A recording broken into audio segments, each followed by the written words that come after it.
Hello students, जैसा कि मैंने आपसे वादा किया था कि मैं जल्द ही एक सीरीज स्टार्ट करने वाला हूं, तो आज से हम वो सीरीज स्टार्ट कर रहे हैं। देखो, सबसे पहले मैं आपको इस सीरीज में प्लानर बता देता हूं और मैं क्या करने वाला हूं वो बता देता हूं। तो हम इस सीरीज में फंक्शन के ग्राफ कैसे ड्रॉ करते हैं, कैसे उसको प्लॉट करते हैं, वो सीखने वाले हैं। बट आज की क्लास में हम बेसिक जो एलिमेंट्री जो ग्राफ होते हैं, एलिमेंट्री जो फंक्शन के जो ग्राफ होते हैं, उनको ड्रॉ करना सीखेंगे। हो सकता है कि आज की क्लास में जो भी मैं आपको बताऊं वो आपको आता होगा, लेकिन किसी भी फंक्शन, किसी भी एडवांस फंक्शन के ग्राफ को ड्रॉ करने के लिए इन सब चीज़ों को आना जरूरी है। तो मेरी जो पहली क्लास होगी उस क्लास में सबसे पहले मैं आपको बताऊंगा कांस्टेंट फंक्शन का ग्राफ कैसे ड्रॉ होते हैं, modulus function, quadratic function, polynomial function, rational function, logarithm function, greatest integer, trigonometry और इनवर्स ट्रिग्नोमेट्री, इसी प्रकार से लीनियर फंक्शन और फ्रैक्शनल पार्ट फंक्शन। इन सब फंक्शन को हम आज की क्लास में कवर करने वाले हैं। लेकिन सबसे पहले बता देता हूं मैं कि जब भी किसी फंक्शन को ड्रॉ करते हैं तो आपको किन किन बातों का ध्यान रखना चाहिए। देखो, हम अगर एक क्वाड्रेंट में बात करें तो यहाँ पर एक हम कोऑर्डिनेट सिस्टम अगर ले तो ये एक्स एक्सिस होता है, ये वाई एक्सिस होता है। तो आपको जब भी रियल एनालिसिस में जब भी फंक्शन को ड्रॉ करना होता है तो आपको हमेशा कोऑर्डिनेट सिस्टम में ही यहाँ पे ड्रॉ करना होगा।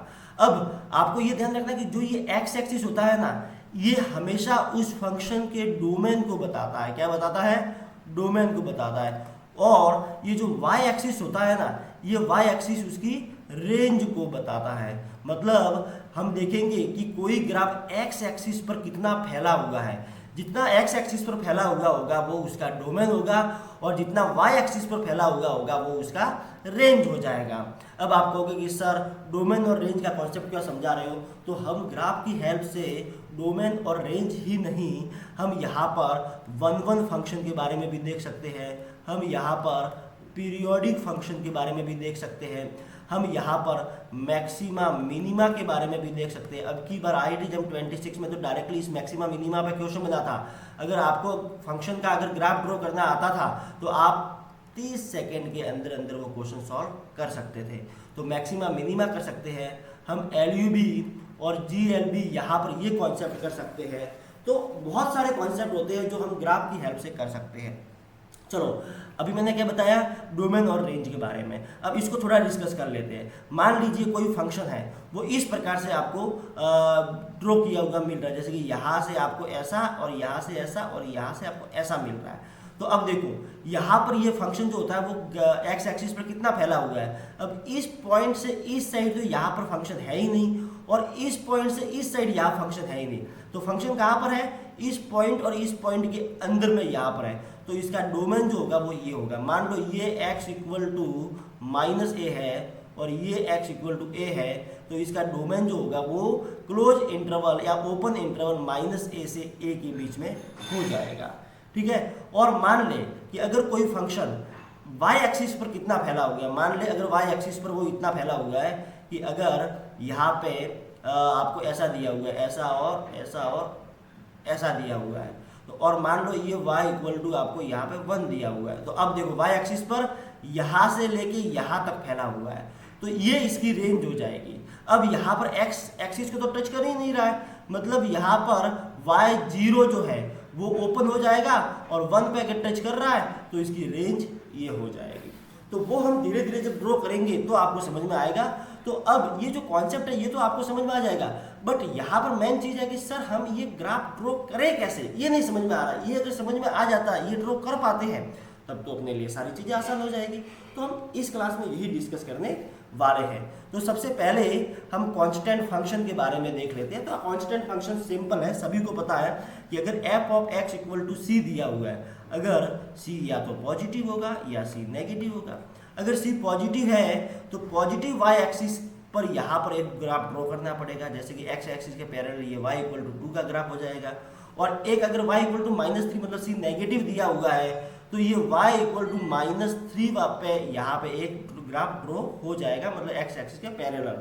अब हम देखें इसकी डोमेन, तो यहाँ पर देखो ये पूरा का पूरा ग्राफ एक्स एक्सिस पर फैला हुआ है। देखो आप कहोगे कि सर ये तो इस साइड, यहाँ के इस साइड तो है ही नहीं सर, ये तो इस पॉइंट के इस साइड तो है नहीं, ये पूरा का पूरा एक्स एक्सिस पर फैला हुआ होता है, ये एक्स एक्सिस पर फैला हुआ होता है। तो इसका डोमेन पूरा का पूरा आर हो जाएगा, मतलब पूरा पूरी रियल नंबर हो जाएगी।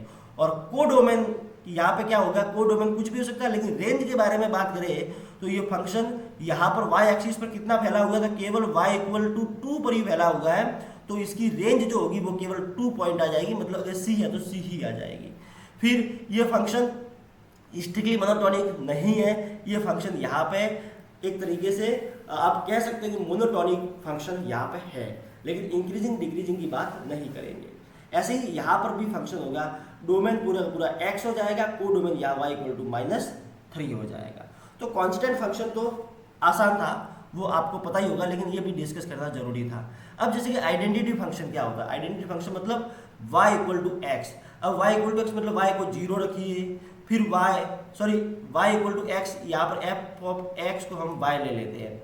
तो x को आप 0 रखो तो y की वैल्यू 0, x की जगह 1 रखो तो y की वैल्यू 1, x की जगह 2 रखो। यहाँ पर थोड़ा ग्राफ यहाँ पर अलग दे दिया गया है, ये यहाँ पर आएगा, ये 1 1 यहाँ आएगा, 2 2 यहाँ आएगा, 3 3 यहाँ आएगा। ऐसे ही यहाँ पर ये सही है, और 2 और 2 यहाँ पर आ जाएगा, ठीक है, और ये -3 और -3 यहाँ पे आ जाएगा। ये आपको ध्यान रखना, इसमें थोड़ा ग्राफ अलग से दिया हुआ है, गलत दिया हुआ है। अब देखो जैसे हमने ये ग्राफ जैसे ही ड्रॉ किया, x की वैल्यू 0, x की वैल्यू 1, x की वैल्यू 2, x की वैल्यू 3, तो उसके करस्पॉन्डिंग y की वैल्यू भी मिल रही है 0 1 2 3 4 5। तो यहाँ पर आपको ग्राफ एक स्ट्रेट लाइन मिलेगा y इक्वल टू x इस टाइप का।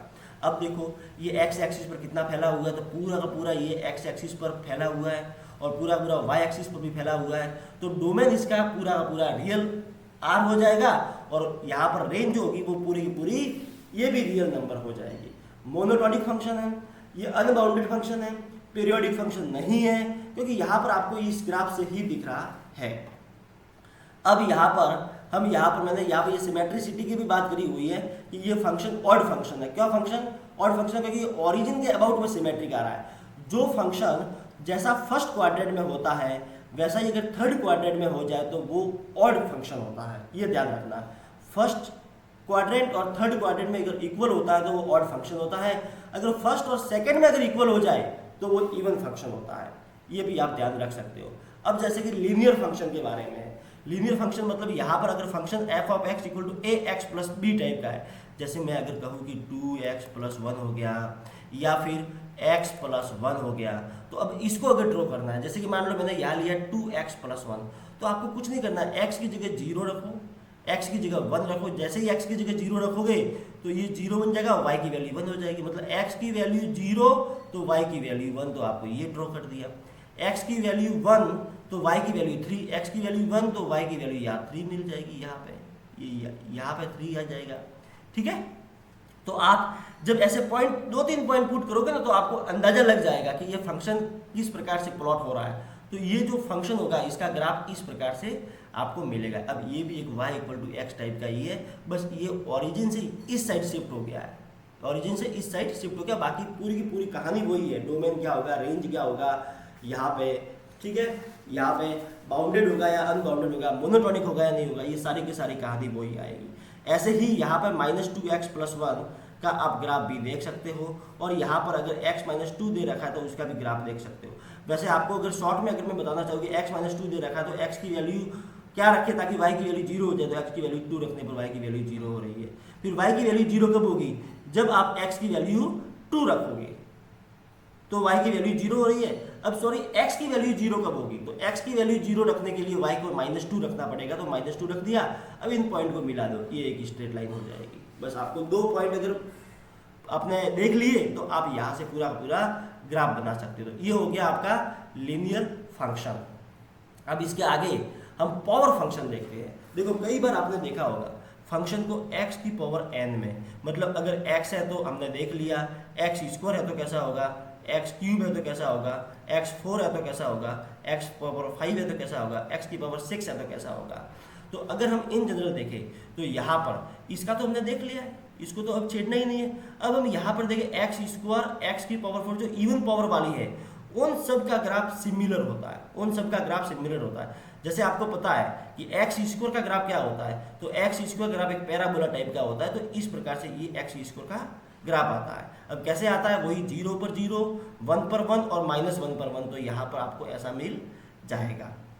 यहाँ पर जब भी फंक्शन को हम ग्राफ को ड्रॉ करते हैं तो लिमिट का कॉन्सेप्ट भी इंपॉर्टेंट होता है, लेकिन आज की एलिमेंट्री फंक्शन में लिमिट का कॉन्सेप्ट इतना नहीं यूज आता है, तो वो हम आज की क्लास में नहीं देखेंगे, वो हम कल की क्लास में देखेंगे। बट आपको अगर आइडिया लगाना है कि सर कैसे लिमिट का कॉन्सेप्ट होता है, जैसे कि मुझे यहाँ पर ड्रॉ करना है, तो मैंने 3 पॉइंट तो यहाँ पे देख लिए कि एक्स स्क्वायर का मुझे ड्रॉ करना है, तो मैंने यहाँ चेक किया कि 0 पर 0 होता है, 1 पर 1 होता है, -1 पर -1 होता है। तो यहाँ से तो ये हमें 3 पॉइंट पे पता चल गए। अब ये फंक्शन यहाँ से ऊपर जाएगा या यहाँ से नीचे जाएगा या यहाँ से नीचे जाएगा या यहाँ से फ्लैट होगा, ये हमें कैसे पता चलेगा, तो वो पता चलेगा हमें यहाँ पे लिमिट से। तो मान लो मैं x टेंड्स टू इन्फिनिटी पे इसकी लिमिट निकालता हूँ एक्स स्क्वायर की, तो आपको पता है इन्फिनिटी होता है। और अगर मैं -इन्फिनिटी पे भी लिमिट निकालूँ तो वो भी इन्फिनिटी होता है। तो x टेंड्स टू इन्फिनिटी पे भेजूँ तो भी ये इन्फिनिटी की ओर जा रहा है, और अगर -इन्फिनिटी की ओर भेजूँ तो भी ये इन्फिनिटी की ओर जा रहा है। मतलब कुल मिला के ग्राफ ऐसे ही बनेगा। तो यहाँ पर ये लिमिट का भी कॉन्सेप्ट आता है, तो वो अभी देखेंगे नहीं, वो हम आने वाली क्लासेज में इसका यूज करेंगे। तो अब देखो ये तो हमने x की पावर स्क्वायर का बना दिया। अब x की पावर 4 का, तो x की पावर 4 का कैसे बनाएंगे, ये 0 पर 0 है, 1 पर तो 1 है और -1 पर 1 है। अब 2 पर ये 4 बन रहा था और 2 पर इसने क्या बना दिया, 16 बना दिया। तो 2 पर जो वैल्यू 4 बन रही थी, इसमें भी यहाँ पर पॉइंट में गड़बड़ हो गई है, 2 पर जो वैल्यू 4 बनी थी ये वैल्यू 4 आएगी। तो वैसे ही यहाँ पर x की पावर 4 बना 2 पर ये क्या बना देगा, 16 बना देगा। मतलब ये यहाँ पर ऐसा होगा, 1 पर तो 1 होगा। अब ये 1/2 रखे तो ये इसकी वैल्यू छोटी हो जाएगी, ऐसे ही यहाँ पर इसकी वैल्यू छोटी होगी, ये बड़ी हो जाएगी। ऐसे ही हम अगर पावर बढ़ाते जाए तो यहाँ पर जो ग्राफ होगा, मैं वापिस इसको थोड़ा सही कर देता हूँ। अभी यहाँ पर मान लो इसको थोड़ा टच करके ये नीचे गया और ये गया और ये ऐसे इससे थोड़ा बड़ा हो जाएगा, ये थोड़ा बड़ा हो जाएगा। ऐसे ही इसकी पावर बढ़ाए तो अब थोड़ा और अंदर होगा और नीचे से थोड़ा और नीचे होगा, यहाँ से नीचे होगा और थोड़ा और अंदर होगा। ऐसे ही पावर बढ़ाए तो थोड़ा और अंदर होगा और थोड़ा नीचे से और नीचे होगा और नीचे से नीचे होगा और यहाँ से अंदर होगा। तो इस प्रकार से जैसे जैसे पावर बढ़ाते हो तो वैसे वैसे आपको ऐसा ग्राफ मिलता चलता, लेकिन सारे इवन पावर वाले एक ही टाइप के ग्राफ हो जाते हैं। अब हम बात कर लेते हैं ऑड पावर की, जैसे ये हो गया, x की पावर 7 हो गया। इस प्रकार से जब ग्राफ बनाते हैं तो सबसे पहले इसका ग्राफ आप बनाओ। तो 0 पे 0, 1 पे 1 और -1 पे -1, मतलब 0 पे 0, 1 पे 1 और -1 पे -1। अब देखना है कि इन्फिनिटी पे लिमिट क्या जाएगी, तो इसकी इन्फिनिटी पे लिमिट तो इन्फिनिटी जाती है और -इन्फिनिटी पे -इन्फिनिटी जाती है। मतलब जैसे जैसे इन्फिनिटी की ओर जाएंगे तब तो इन्फिनिटी होगा और -इन्फिनिटी की ओर जाएंगे तो -इन्फिनिटी होगा। मतलब इसका ग्राफ ऐसे होगा। अब अगर मुझे इसका अगर ग्राफ ड्रॉ करना है तो होगा इसके जैसा ही, बट यहाँ पर प्लॉट कैसे होगा, मैं अगर x की वैल्यू 0, x की वैल्यू 1 और x की वैल्यू -1 रखता हूँ तब तो यहाँ पर सेम प्लॉट होगा। ये प्लॉट, ये और ये तो सेम ही आएगा। अब x की वैल्यू मैं 2 रखता हूँ तो 2 रखेंगे तो ये तो आता है 8 और 2 रखेंगे तो ये आता है 32। तो इसका मतलब ये जाएगा अंदर, ये जाएगा बाहर, ये जाएगा बाहर और ये जाएगा अंदर। ऐसे ही x की पावर 7 ये अंदर, ये इसके नीचे, ये इसके नीचे, ये थोड़ा अंदर। इस प्रकार से ये ग्राफ बनते हुए जाएंगे जो आपको पता होना चाहिए। अब इसके में क्या होगा, अब अगर ऐसे ग्राफ है तो अब ये x एक्सिस पर तो पूरा आर x एक्सिस पर फैला हुआ है, मतलब डोमेन जो होगा वो रियल नंबर हो जाएगा। को डोमेन जो होगा वो y एक्सिस पर कितना फैला हुआ है, तो पॉजिटिव y एक्सिस पर फैला हुआ है, तो मतलब रेंज जो होगी वो ये हो जाएगी। इसमें डोमेन भी r हो जाएगा, रेंज भी यहाँ पे r हो जाएगी। तो इन सब के बारे में हम देख सकते हैं। अब रेसिप्रोकल फंक्शन क्या होता है, ये भी इंपॉर्टेंट फंक्शन है। अब यहाँ पर भी हम वही कॉन्सेप्ट यूज कर सकते हैं कि 1/x, 1/x square, 1/x cube, 1/x4, 1/x की पावर 5। तो एक एक करके एक बार हम ड्रॉ करने की कोशिश करते हैं। 1/x तो 0 पर अब जीरो पर ये देखो, अब इसमें लिमिट का थोड़ा बहुत कंसेप्ट यूज करना ही पड़ेगा। देखो x इक्वल जीरो, जीरो पर इन्फिनिटी पे जा रहा है। अब जीरो पर इन्फिनिटी मतलब अनबाउंडेड तो हो रहा है, बट हमें कैसे पता चलेगा कि जीरो पर, मैं जैसे जैसे जीरो पर, देखो जीरो पर आने के लिए दो साइड है, एक तो ये साइड और एक ये साइड, तो जैसे जैसे मैं इस साइड से आऊंगा तो फंक्शन किस ओर जाएगा, और मैं इस साइड से आऊंगा तो फंक्शन किस ओर जाएगा, ये मुझे पता करना है। तो यहाँ पर मैं राइट हैंड लिमिट और लेफ्ट हैंड लिमिट की बात करूंगा। तो जब भी मैं यहाँ पे ये लिमिट निकालूंगा, limit x tends to zero plus 1/x, तो ये इन्फिनिटी देगा। और जब मैं ये निकालूं limit x tends to zero minus 1/x, तो ये माइनस इन्फिनिटी देगा, क्योंकि ये left hand limit right hand limit यही आती है। तो मैं अगर जीरो प्लस करूँ, मतलब राइट हैंड लिमिट करूँ, तो जैसे जैसे मैं जीरो की ओर आऊँगा तो ये प्लस इन्फिनिटी की ओर जाएगा, मतलब यहाँ पर जाएगा। अब मैं जैसे जैसे इस साइड से आता हूँ, लेफ्ट साइड से आता हूँ, तो ये यहाँ पर ऐसे जाएगा। तो आपको ये ध्यान रखना है कि इस साइड में ये ऐसे जा रहा है, इस साइड में ये ऐसे जा रहा है, ये ऐसे जा रहा है और ये ऐसे जा रहा है, ये आपको ध्यान रखना है। अब आगे देखो, अब मैं अगर इन्फिनिटी पे देखूँ तो अगर मैं इन्फिनिटी पे देखता हूँ x tends to infinity 1/x, तब तो जीरो पे जा रहा है। और अगर मैं x tends to minus infinity पे देखता हूँ तब भी ये जीरो पे जा रहा है। मतलब अगर इन्फिनिटी पे देखूँ तब भी जीरो, माइनस इन्फिनिटी देखूँ तब भी जीरो, तो यहाँ पर ये आ जाएगा। तो अब इसका ग्राफ प्लॉट कर दो, पॉइंट पुट करके ये ऐसा ग्राफ हो जाएगा और यहाँ पर ये ऐसा हो जाएगा। ठीक है, तो ये आपको समझना है। अब यहाँ पर आप पॉइंट पुट प्लॉट करोगे तो 1 पे 1 वैल्यू, -1 पे -1 वैल्यू, 2 पे 1/2, -2 पे -1/2 वैल्यू आ जाएगी। ये 1/x का ग्राफ ड्रॉ कर दिया। ऐसे ही मुझे 1/x² का ग्राफ ड्रॉ करना है। सर इसका ग्राफ कैसे आएगा, ये समझ में नहीं आता है। तो देखो यहाँ पर सबसे पहले जीरो पर देखें, तो जीरो पर हमें यहाँ पे अनबाउंडेड इन्फिनिटी मिल रहा है, तो left hand limit right hand limit निकाल लो। जैसे ही मैं यहाँ पे राइट हैंड लिमिट निकालूंगा x² की, और यहाँ पर भी स्क्वायर कर देते हैं, तो जीरो करने पर इन्फिनिटी आ जाएगा, और -0 करने पर यहाँ पर x² की वजह से ये भी प्लस इन्फिनिटी आएगा। मतलब चाहे आप इस साइड से जीरो पर आओ या इस साइड से जीरो पर आओ, आपको प्लस इन्फिनिटी की ओर ही जाना है। मतलब इस साइड से जीरो पर आओगे तो भी प्लस इन्फिनिटी, और इस साइड से जीरो पर आओगे तो भी प्लस इन्फिनिटी की ओर ही जाना है। तो ये तो आपका हो गया। अब आप देखो कि ये तो जीरो पर हो गया। अब इन्फिनिटी पर चेक करो, तो आप इन्फिनिटी पर चेक करोगे x² तो भी जीरो, माइनस इन्फिनिटी पर चेक करो तो भी आपको जीरो पे मिलेगा। मतलब आपको इन्फिनिटी पे चेक करोगे तो भी जीरो की ओर मिल रहा है, और यहाँ पर माइनस इन्फिनिटी करोगे तो भी जीरो की ओर मिल रहा है। मतलब अब इसको प्लॉट करोगे तो आपको ऐसा ग्राफ मिल जाएगा। तो ये आपको यहाँ पर सीखना है। ऐसे ही 1/x³ का देखेंगे तो x इस 1/x के जैसा ही ग्राफ तो दिखेगा, लेकिन यहाँ पर प्लॉटिंग कैसे होगी, जीरो पर आपको यही मिलेगा कि इन्फिनिटी और माइनस इन्फिनिटी, 1 पे आपको यही मिलेगा 1 और -1। अब 2 पे देखो, वो ये 2 पे 1/2 पे जा रहा था, ये 2 पे 1/8 पे जाएगा, मतलब 2 पे 1/8 मतलब यहाँ पर जाएगा। ठीक है, यहाँ पर जाएगा। और ये 1/2, ये 1/2 पर 2 पे जा रहा था, 1/2 पर ये 2 पे जा रहा था, और ये 1/2 पर कहाँ जाएगा, अगर 1/2 पर 2 पर जा रहा था तो ये 1/2 पर कहाँ जाएगा, 1/8 पर जाएगा। मतलब कुल मिला के ये जो ग्राफ होगा वो 1 पर तो 1 देगा, लेकिन यहाँ से ये थोड़ा नीचे चला जाएगा।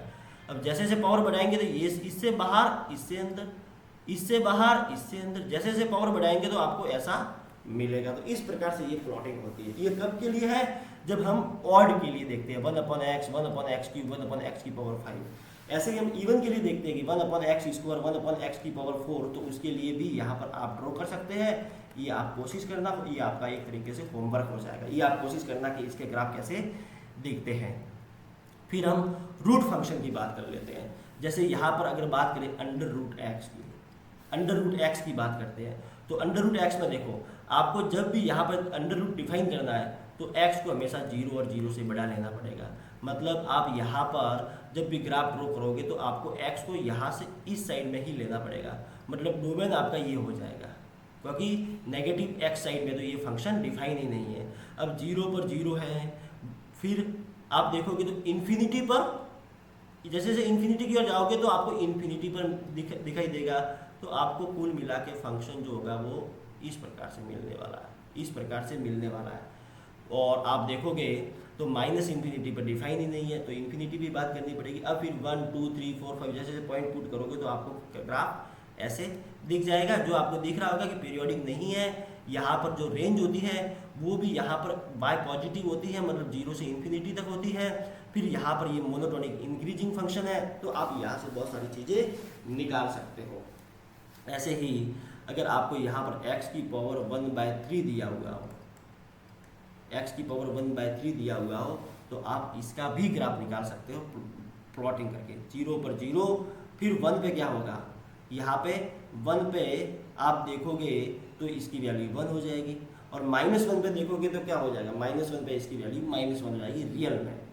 कॉम्प्लेक्स में यहाँ पे ये थर्ड रूट ऑफ यूनिटी का कॉन्सेप्ट आ जाता है, लेकिन रियल में बात करेंगे तो यहाँ पर -1 ही होगा। फिर 2 पे आप देखोगे तो 2 की पावर 1/8 बन जाएगा, ये 2 की पावर 1/8 बन जाएगा, सॉरी 2 की पावर 1/3 बन जाएगा 2 पर। और वापिस इसको सही कर देते हैं, अगर मैं x की वैल्यू यहाँ पे 2 करता हूँ तो 2 की पावर 1/3 ये हो जाएगी। तो इस प्रकार से हम प्लॉटिंग करके आसानी से निकाल सकते हैं। अच्छा, मॉड्यूलस फंक्शन सभी को पता है। मॉड्यूलस फंक्शन क्या होगा, जब x पॉजिटिव होता है, जब x पॉजिटिव होता है तब तो ये x हो जाता है, जब x नेगेटिव होता है तो ये -x हो जाता है। तो x का ग्राफ ऐसे होता है और -x का ग्राफ ऐसे होता है। अब देखोगे तो यहाँ पर ये शार्प एज बन रहा है, तो ये इस पॉइंट पे डिफरेंशिएबल नहीं है। आप देखोगे तो ये नॉन मोनोटोनिक है, क्योंकि पहले घट रहा है फिर बढ़ रहा है। आप देखोगे तो ये फर्स्ट क्वाड्रेंट और सेकंड क्वाड्रेंट में सेम आ रहा है, इमेज आ रही है, मतलब ये इवन फंक्शन है। तो यहाँ से आप बहुत सारी कहानी देख सकते हो। एक्स एक्सिस पर ये पूरा पूरा फैला हुआ है, मतलब डोमेन आर हो जाएगा।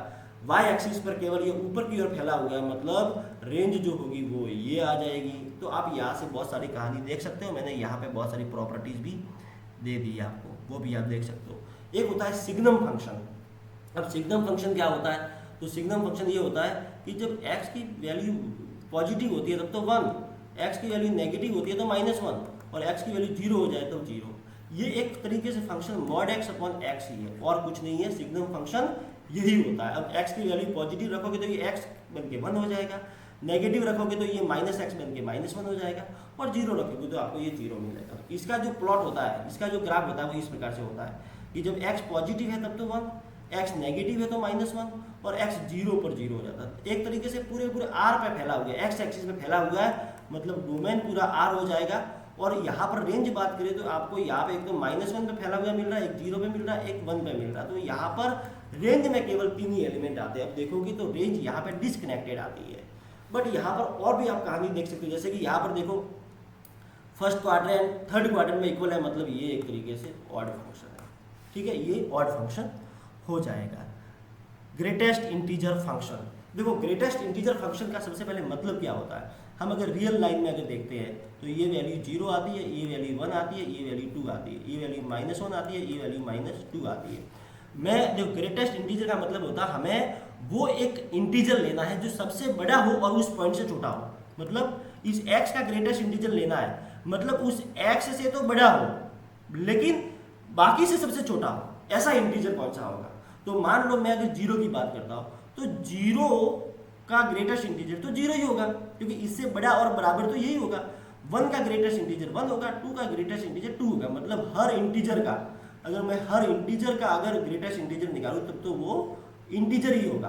बट अगर इंटीजर के अलावा है तो क्या होगा। मान लो मैं यहाँ पर इस वाले पॉइंट की बात करता हूँ 0.1 की, तो 0.1 की बात करनी है, मतलब ग्रेटेस्ट इंटीजर, मतलब इससे ग्रेटेस्ट इंटीजर मतलब हमें यहाँ पे क्या निकालना है कि इस 0.1 मैंने इसका मुझे इंटीजर निकालना है। तो यहाँ पर ग्रेटेस्ट इंटीजर क्या होगा, जो इससे सबसे बड़ा हो, मतलब इससे छोटा होना चाहिए और सबसे बड़ा होना चाहिए। मैंने यहाँ पर आपको ये गलत बता दिया। ये ग्रेटेस्ट इंटीजर x का मतलब होता है इस x से तो छोटा बट सबसे बड़ा। ग्रेटेस्ट इंटीजर तो यही होगा, इससे छोटा और सबसे बड़ा। तो 0.1 मैं आपको ग्रेटेस्ट इंटीजर निकालना, इससे छोटा और सबसे बड़ा तो 0 ही है, तो ये आप इसका ग्रेटेस्ट इंटीजर हो जाएगा। मैं अगर यहाँ वाला पॉइंट की बात करता हूँ तो इससे छोटा और सबसे बड़ा तो 0 ही है।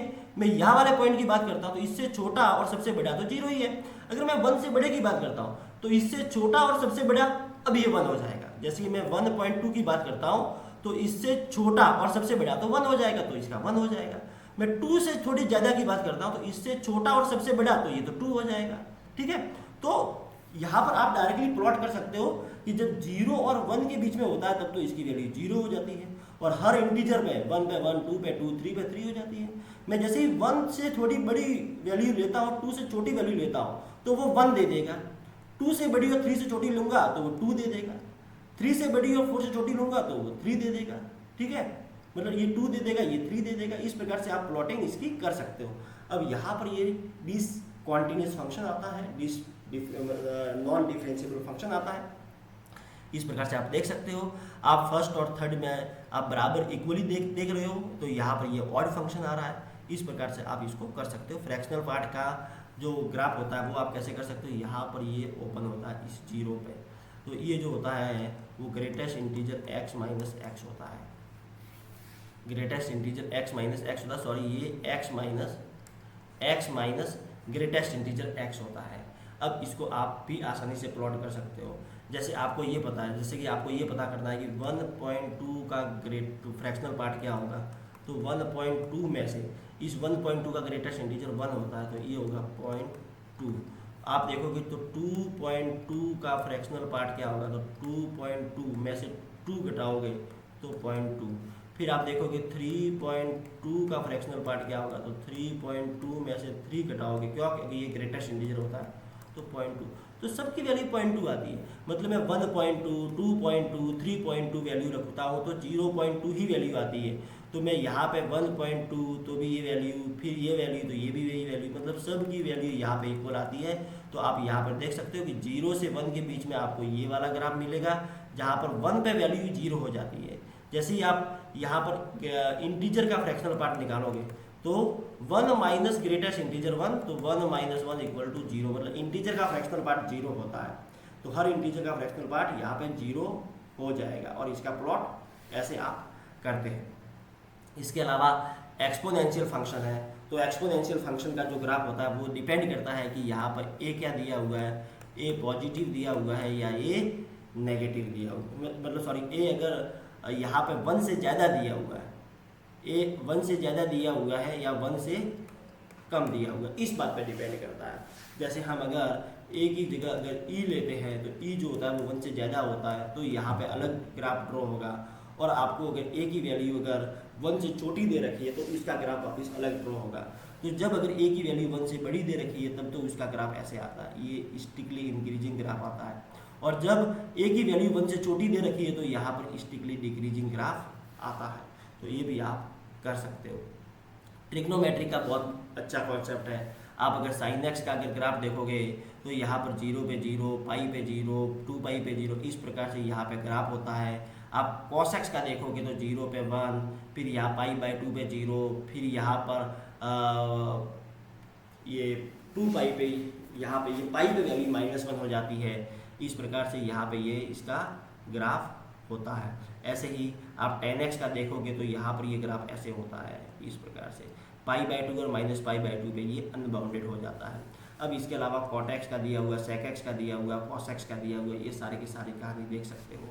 अब इंटरेस्टिंग बात ये आती है कि सर इसका इन्वर्स कैसे निकालते हैं, तो हम वो आने वाले क्लासेज में देखेंगे। इन्वर्स क्लास, आज की क्लास में केवल एलिमेंट्री फंक्शन का ही हम देखने वाले थे। तो देखो आज की क्लास में मैंने आपको केवल ये बताया है कि एलिमेंट्री फंक्शन का ग्राफ कैसे ड्रॉ करते हैं। तो आपको भले ही लग रहा होगा कि सर ये तो अब बहुत ही आसान फंक्शन थे, बट आने वाली क्लासेज में हम क्या करने वाले हैं वो देखना। हम साइन, मैं आपको यहाँ पे बता देता हूँ, हम क्या करने वाले हैं, साइन 1/x का ग्राफ ड्रॉ करने वाले हैं। अच्छा, हमने एक log x का फंक्शन नहीं देखा है, तो log x का भी अभी देख लेते हैं, log a की पावर x का। तो अगर आपको ये दे दिया जाए कि f ऑफ x का, तो अगर दे दिया जाए तो f mod x का ग्राफ क्या होगा, फिर आपको ये दे दिया जाए कि mod f(x) का ग्राफ क्या होगा, और आपको mod x और mod f(x) का ग्राफ क्या होगा, फिर आपको f of x plus a का ग्राफ क्या होगा, फिर आपको ये दे दिया e की पावर ग्रेटेस्ट इंटीजर का ग्राफ, e की पावर x ग्रेटेस्ट इंटीजर का ग्राफ। तो ये सारे के सारे एडवांस लेवल के होते हैं। आपको ये दे दिया जाए कि x साइन 1/x का ग्राफ, फिर आपको 1/x साइन x का graph, 1/x sine 1/x sine 1/x का ग्राफ। तो ये धीरे धीरे हम एडवांस लेवल में बढ़ेंगे, लेकिन आपको सबसे पहले तो बेसिक पता होना चाहिए, उसके बाद ही आपको एडवांस चीज़ें पता चल सकती हैं। तो एक बार कैसी लगी ये क्लास आप कमेंट करके जरूर बताना। अगर आपको थोड़ी बहुत भी इंटरेस्टिंग लगे कि हाँ जी सर मुझे ये वाला पॉइंट बहुत अच्छा लगा है, तो एक बार कमेंट करके जरूर बताएं। धन्यवाद।